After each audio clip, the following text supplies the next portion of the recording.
India is dirty. There's a widespread lack of sanitation in its dense, crowded cities.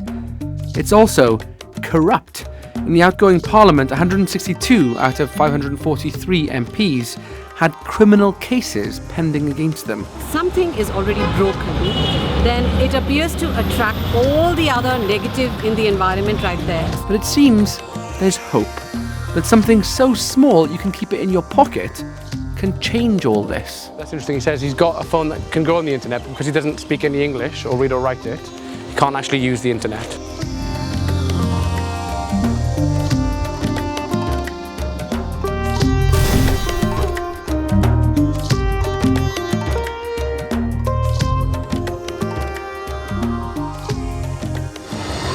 I've been coming to India for years, and I've always heard the same kind of thing, that this, which is basically an open rubbish dump in a nice area, a place where I've seen two guys come to use it as a toilet just in the last couple of minutes, this can't be changed.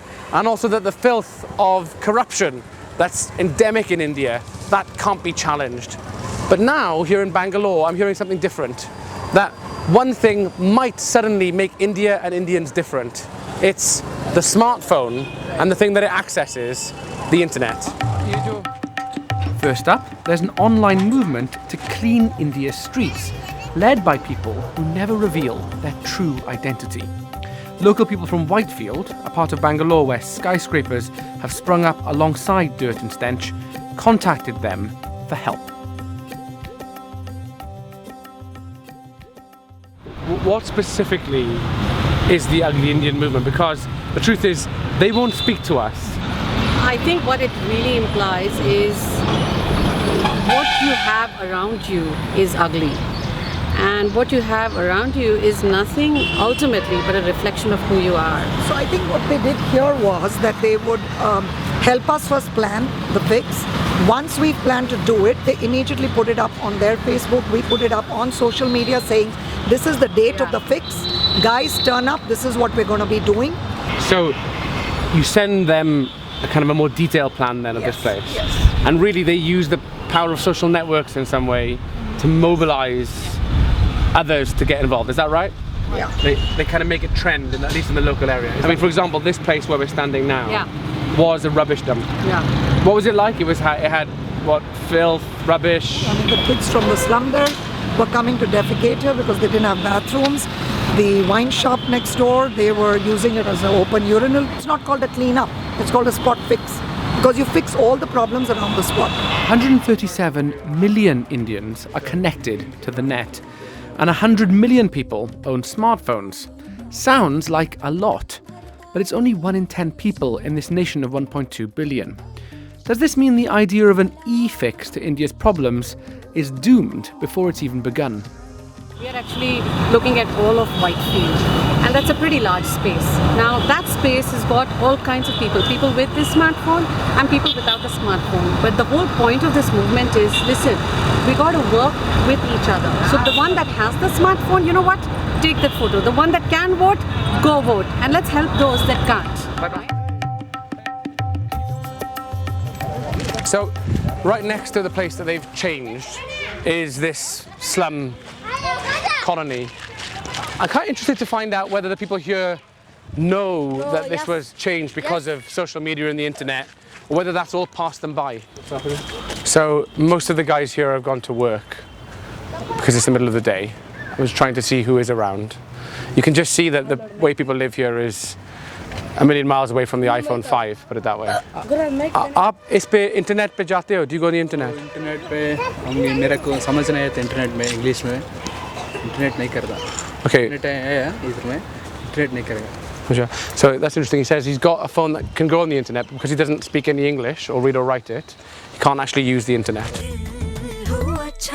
So, posting images of the filth online for all to see actually motivates people to change, but so far only in urban pockets like this. Could the transparency of the internet do the same to fight not just dirt, but corruption too?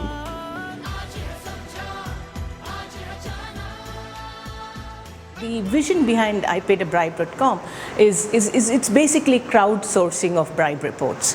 So the average Indian, we want him to feel frustrated. We want him to feel that there is a platform where he can come and vent his frustration of having paid a bribe. So the vision was, when it started, was really to capture this frustration, to help have a feel where he can vent out this feeling. Like, I'm a guy, I paid a bribe to someone.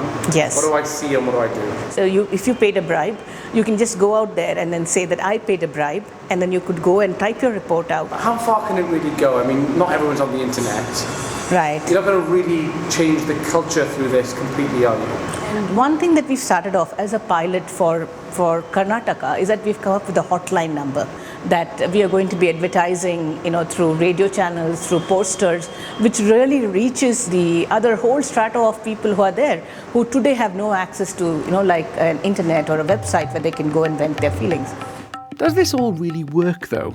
How far can you actually get by admitting you paid a bribe on social media? I met a man who used the site to get justice after paying a hefty customs charge. The feeling in this country is the corruption exists at pretty much every level. So in this case, I bought in a kayak from the US, and he's saying that you're wrong. The duty that you've calculated is completely is nonsense. And he kind of even showed me some documentation that sort of proved that he was right. In the end, I had to pay it, right? So and I was there for an hour. I'd flown 24 hours, and then what actually turned it was the fact that he threatened to impound that kayak. He not only asked for a bribe, he even sort of misrepresented himself by showing me wrong documentation. So that's when I said, okay, I need to take some action, right? I Paid a Bribe just seemed like the right channel to do it, right? I mean, that website was called I Paid a Bribe, right? And then I said, why not give it a shot? He had his friend call me after I reported this incident, saying that, hey, we can patch up, and I can give you the money back, and I can even give you, make it worth your time, in case you withdraw this complaint. The electronic fix is about leapfrogging, using technology to bypass years of social development. It seems to be working in Bangalore, but then this is India's tech city. In the other India, the India of villages and enduring poverty, smartphone use is rising fast. But will those people be interested in using them to expose dirt and corruption? Back at the place where the ugly Indians fix things up, they've also put in a couple of urinals. And that kind of matters in a country where the poor don't have access to sanitation or toilets. And I guess the point is, even if every Indian got online and changed their attitudes towards rubbish, towards corruption, you still have to think about the basics to really change things.